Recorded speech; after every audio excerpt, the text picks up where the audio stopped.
Hello everyone. So last time हमने start किए थे क्वांटम नंबर्स। उसमें हमने first quantum number principal quantum number जो है वो कर लिया था, जो हमें बताता है कि एक एटम के अंदर कितनी शेल्स होंगी। वो हमें शेल्स के बारे में इंफॉर्मेशन देता है प्रिंसिपल क्वांटम नंबर। आज हम डिस्कस करेंगे जो सेकेंड क्वांटम नंबर है एजीम्यूथल क्वांटम नंबर। ये एजीम्यूथल क्वांटम नंबर दिया था अर्नोल्ड समरफील्ड ने, और इसको हम डिनोट करते हैं एल से।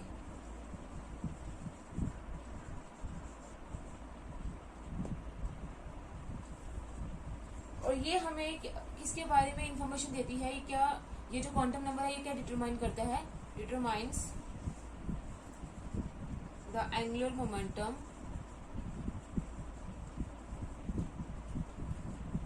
Of the electron.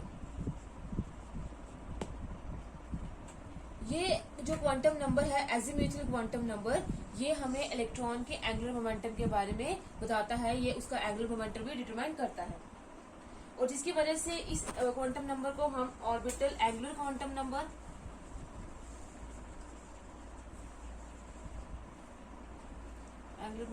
Orbital angular momentum और सब्सिडियरी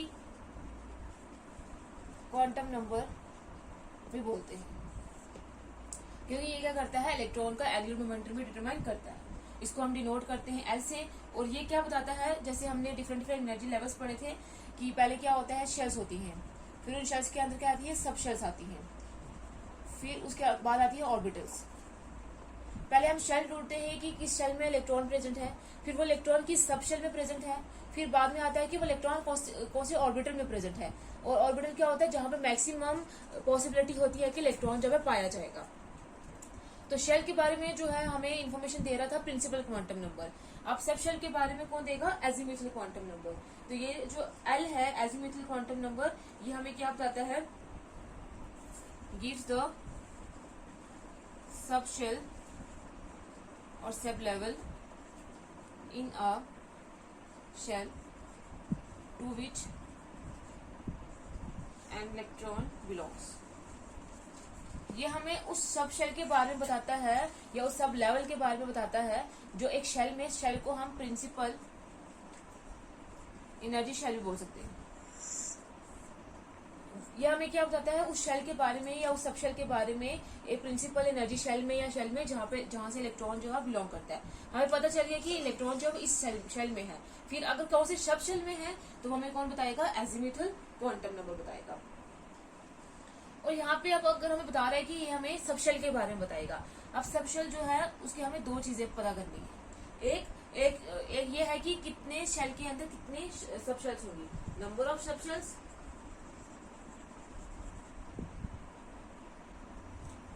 और दूसरा होगा सब शेल नंबर या फिर सब शेल वैल्यू। पहले हमें ये पता करना है कि एक शेल के अंदर कितने सब शेल्स होती हैं। फिर हर एक सब शेल के साथ एक वैल्यू एसोसिएटेड होगी जो किसके करस्पॉन्ड होगी, जो प्रिंसिपल क्वांटम नंबर है एन की वैल्यू उसके करस्पॉन्डिंग होगी।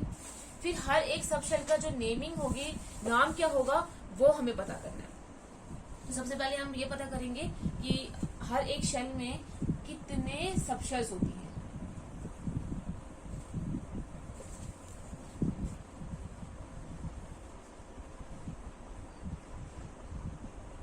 So number of subshells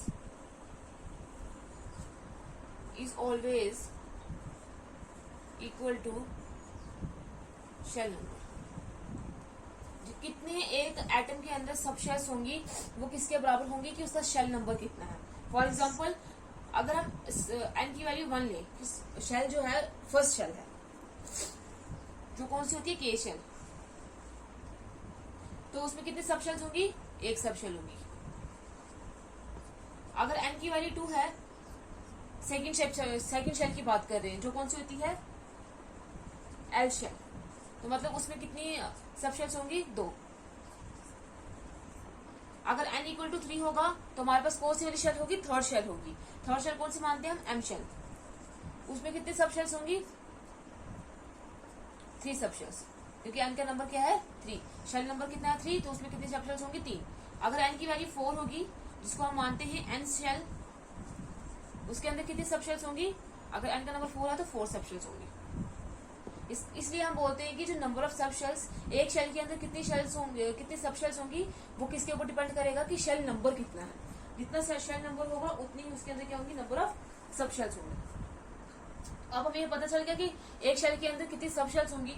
अब हर एक सब शेल के जो है वो एक नंबर होगा, और उस नंबर की कुछ वैल्यू होगी और कुछ उसको हम रिप्रेजेंट भी करेंगे। जैसे इसकी जो वैल्यू होती है, जो एजीमुथल क्वांटम नंबर है, वो पॉजिटिव इंटीजर की वैल्यू होती है, और कहां से लेकर कहां तक होती है, रेंज करती है फ्रॉम 0 to n-1। ये किसकी वैल्यू होती है, एल की वैल्यू। एन यहाँ पे क्या है, principal quantum number, number of shell.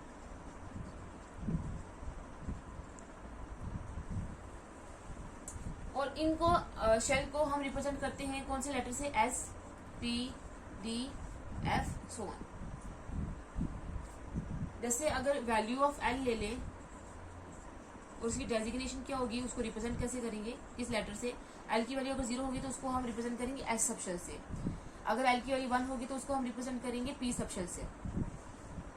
अगर 2 होगी, एन की वैल्यू, एल की वैल्यू 2 होगी तो उसको डी से, और एल की वैल्यू अगर 3 होगी तो उसको एफ से, एल की वैल्यू 4 होगी तो उसको जी से, और आगे जो है एल की वैल्यू 5 होगी तो आगे एच से, आगे चलता रहेगा, सो ऑन, अल्फाबेटिकली चलता रहेगा, एफ, जी, एच, आई, जे।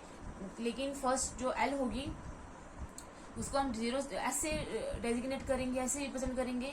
1 को किससे करेंगे, पी से, 2 को करेंगे डी से, और 3 को करेंगे एफ से, और 4 को करेंगे जी से, आगे चलता रहेगा ऐसे।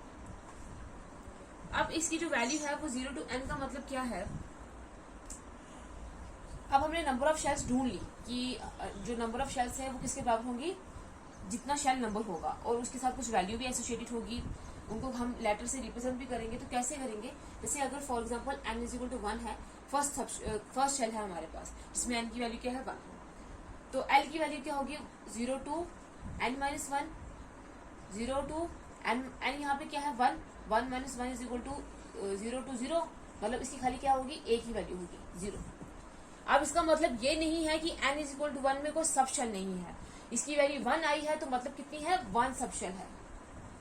0 आई है लेकिन वैल्यू तो 1 आई है, और 1 इसका मतलब है इसमें कौन सी सब शेल है, फर्स्ट सब शेल है, और जिसमें l की वैल्यू 0 होती है, अभी हमने देखा है उसको हम उस सब शेल को किस लेटर से रिप्रेजेंट करते हैं, s से।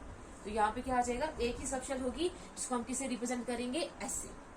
फिर अगर n की वैल्यू 2 होगी तो l की वैल्यू क्या होगी 0 to n-1, 0 to n-1, 2 क्या आ जाएगा 2-1, तो क्या आ जाएगा 0 to 1, मतलब इसकी कितनी वैल्यूज होंगी, 0 भी होगी और 1 भी वैल्यू होगी। तो अगर l इज इक्वल टू 0 होगा तो उसको हम रिप्रेजेंट करते हैं s से। फिर अगर l इज इक्वल टू 1 होगा तो उसको सब शेल को रिप्रेजेंट करते हैं p से। तो मतलब इसमें n इज इक्वल टू 2 में कितनी सब शेल्स हो जाएंगी, 2 सब शेल्स, एक होगी s की सब शेल और दूसरी कौन सी होगी, p की सब शेल। तो n इज इक्वल टू 1 में खाली s की सब शेल थी। वैसे ही जब n इज इक्वल टू 3 होगा तो l की वैल्यू क्या होगी 0 to 3-1।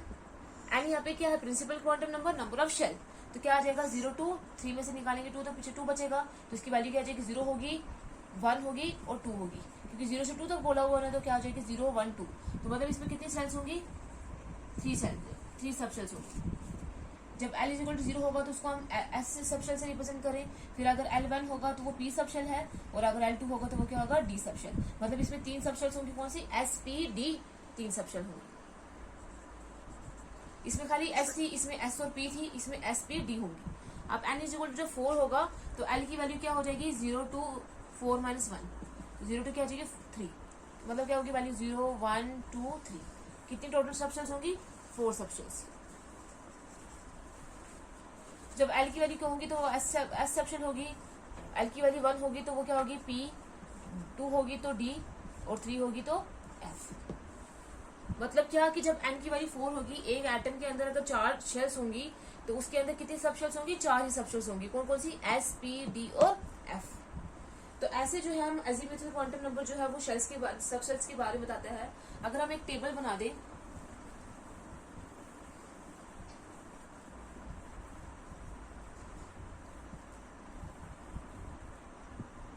यहाँ पे ले एन की वैल्यू, यहाँ पे एल की वैल्यू, यहाँ पे सब शेल को हम रिप्रेजेंट कैसे करेंगे, सब शेल डेजिग्नेशन, फिर यहाँ पे नंबर ऑफ सब शेल्स। अगर हमारे पास n 1 होगा तो l की वैल्यू क्या होगी 0, जैसे अभी हमने निकाली थी, तो उस सब शेल को रिप्रेजेंट करेंगे s से। तो यह अगर s में है, s सब शेल होगी, लेकिन कौन सी वाली शेल में है, फर्स्ट शेल में है, तो इसका सब शेल को डेजिग्नेट कैसे करेंगे 1s से, 1s, और इसमें नंबर ऑफ सब शेल्स कितनी होंगी 1। फिर अगर n इक्वल टू 2 होगा तो उसकी वैल्यू क्या होगी, 0 भी होगी और 1 भी होगी, मतलब s भी होगी और p भी होगी। और ये सेकंड शेल में है तो इसको रिप्रेजेंट करेंगे, इस सब शेल को रिप्रेजेंट करेंगे 2s से और 2p से। s और p रिप्रेजेंट कर रहे हैं सब शेल को, और 2 रिप्रेजेंट कर रहा है कि किस शेल में ये प्रेजेंट है। तो आ जाएगी 2s और 2p, तो इसका मतलब इसमें कितने सब शेल्स है 2। अगर n की वैल्यू 3 होगी तो उसकी वैल्यू क्या होगी, 0 भी होगी, 1 भी होगी और 2 भी होगी। तो 0 को हम रिप्रेजेंट करते हैं s से, 1 को रिप्रेजेंट करते हैं p से, और 2 को रिप्रेजेंट करते हैं d से। अब एक सब शेल्स जो है s p d, वो कौन सी शेल में प्रेजेंट है 3 में, तो आ जाएगा 3s, 3p और 3d। और इसमें सब शेल्स कितनी है 3। फिर अगर n की वैल्यू 4 होगी तो क्या होगा, 0 भी होगी वैल्यू, 2 भी होगी, 1 भी होगी, 2 भी होगी, 3 भी होगी। तो 0 को हम रिप्रेजेंट करते हैं s सब शेल से, 1 को अगर l की वैल्यू 1 होगी तो वो सब शेल कौन सी होगी p, अगर l की वैल्यू 2 होगी तो वो सब शेल होगी d, अगर l की वैल्यू 3 होगी तो वो सब शेल होगी f। तो ये सब शेल जो है वो कौन सी शेल में है, 4 शेल में, तो आ जाएगा 4s, 4p, 4d और 4f। कितने हो जाएंगे सब शेल्स 4। वैसे ही 5s, 5p, 5d, 5f आएगा, फिर 6x भी आ सकता है, 6p, 6d, 6f आएगा, फिर 7s, 7p, 7d, 7f आएगा। तो ऐसे जो है हम प्रिंसिपल क्वांटम नंबर, ये l की वैल्यू है, ये उसकी करस्पॉन्डिंग l की वैल्यू है, फिर ये सब शेल डेजिग्नेशन है sp, ये जो है सब शेल को रिप्रेजेंट कर रहे हैं, और ये नंबर है जो पीछे ये बता रहे हैं कि ये जो सब शेल्स है वो कौन सी शेल में प्रेजेंट है। तो अगर n इक्वल टू 1 होगा तो एक सब शेल होगी, फिर 2, फिर 3 और फिर 4। तो ऐसे जो है हम सब शेल के बारे में पता कर सकते हैं कि इलेक्ट्रॉन जो है वो कौन सी वाली सब शेल में है। अगर शेल हमें पता चल कि इलेक्ट्रॉन कौन सी शेल में है, उसके बाद हम उस कौन सी सब शेल में है वो हम आसानी से पता कर सकते हैं। अब हाइड्रोजन को छोड़ के जिसका एटॉमिक नंबर सिर्फ 1 है, उसमें एक ही इलेक्ट्रॉन है, और वो किसमें होगा 1s में होगा। फर्स्ट शेल में होगा तो फर्स्ट शेल में कौन सी सब शेल में होगा 1s में होगा। बाकी जितने भी जो सब शेल्स है वो उनमें एनर्जी जो है वो डिफर करती है, और वो जो एनर्जी है वो इंक्रीज करती है with increasing in value of L। जैसे जैसे L की वैल्यू इंक्रीज होगी वैसे वैसे उस सब शेल की एनर्जी भी इंक्रीज होगी। जैसे अगर हमने अभी 4 शब्द देखी है, 4s, 4p, 4d, 4f, इसमें एनर्जी जो है उसमें इंक्रीजिंग ऑर्डर में हम लिखेंगे तो क्या आ जाएगा 4s, 4f, 4p, 4d और 4f। मतलब सबसे ज्यादा एनर्जी किसकी होगी, 4f की एनर्जी होगी। जैसे जैसे L की वैल्यू इंक्रीज हो जाती रहेगी वैसे वैसे क्या होती रहेगी, एनर्जी भी है जो सब शेल्स की वो इंक्रीज होती रहेगी। अब हमने ये बोला है कि ये जो एंगुलर एजीमुथल क्वांटम नंबर है ये हमें एक एंगुलर मोमेंटम के बारे में बताता है। तो ये क्या करता है, एंगुलर मोमेंटम, ये हमें एंगुलर मोमेंटम नंबर बताता है, और ये हमें क्या बताता है, जो एनर्जी है इलेक्ट्रॉन के साथ एसोसिएटेड वो बताता है कि एक इलेक्ट्रॉन के साथ जो एंगुलर मोमेंटम की वजह से जो एनर्जी एसोसिएटेड होती है वो हमें बताता है। तो जो एंगुलर मोमेंटम है इलेक्ट्रॉन को वाई से कैसे रिलेट करेगा, फॉर्मूला है angular momentum is equal to h/2 pi √LL+1। ये है एंगुलर मोमेंटम निकालने का फॉर्मूला। ये जो एंगुलर मोमेंटम निकलेगा इसकी वजह से जो इसके बाद जो एनर्जी इसके साथ एसोसिएटेड होगी वो हम निकाल सकते हैं। h/2 पाई कांस्टेंट है, ये रूट है, और L क्या है, एजीमुथल क्वांटम नंबर। उसके बाद अभी हमने देखा है कि हम रिप्रेजेंट कर रहे हैं SPDF से। इस SPDF का मतलब क्या है, इसका कुछ मतलब नहीं है, सिर्फ इस S लेटर रिप्रेजेंट करता है शार्प को, P से P का मतलब होता है प्रिंसिपल, D होता है डिफ्यूज, F क्या होता है फंडामेंटल। बस इसका बाकी कुछ भी मतलब नहीं है। तो ये था एजीमुथल क्वांटम नंबर जो हमें क्या बताता है, सब शेल के बारे में बताता है।